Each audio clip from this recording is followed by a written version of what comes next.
Hello friends, welcome back to our channel. Robotics డొమైన్లో అత్యంత విశేషమైన ఆవిష్కరణలో ఒకటి చతుర్భుజ రోబోట్లు. అవి చిన్నవి, చురుకైనవి మరియు అందమైనవి.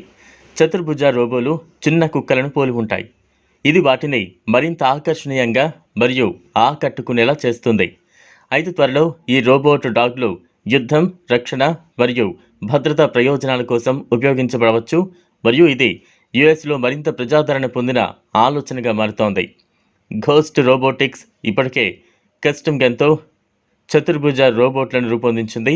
స్పష్టంగా తుపాకీని అనేక రోబోటిక్ యంత్రాలలో అమర్చడానికి రూపొందించబడింది. ఇది 30 రెట్ల ఆప్టికల్ జూమ్ను కలిగి ఉంది. చీకటిలో గురి పెట్టడానికి థర్మల్ కెమెరా దాదాపు 1200 మీటర్ల పరిధితో ఉంటుంది. యుఎస్ ప్రభుత్వం ఈ గ్యాడ్జెట్ను రక్షణ శ్రేణిలో ఉపయోగించేందుకు సైన్యం దాని ప్రభావాన్ని పరిరక్షించడానికి ఒక రంగంలో పరీక్షించాలని ఆలోచిస్తోంది.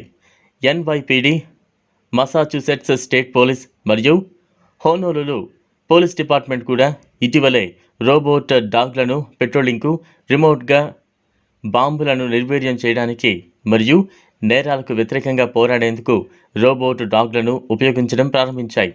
సింగపూర్ ప్రభుత్వం ప్రస్తుత మహమ్మారి మధ్య పెట్రోలింగ్ మరియు సామాజిక దూరాన్ని నిర్వహించడానికి రోబోట్ డాగ్లను కూడా మోహరించింది. ఈ రోబోలు కృత్రిమ మేధస్సుతో కూడిన అటానమస్ గ్రౌండ్ వాహనాలు, రోబోటిక్స్ ఆయుధాలు మరియు యంత్రాల యొక్క వేగవంతమైన అభివృద్ధి మరియు విస్తరణతో యుద్ధభూమిలో మానవుల స్థానంలో రోబోట్లు రావచ్చని ఊహించవచ్చు.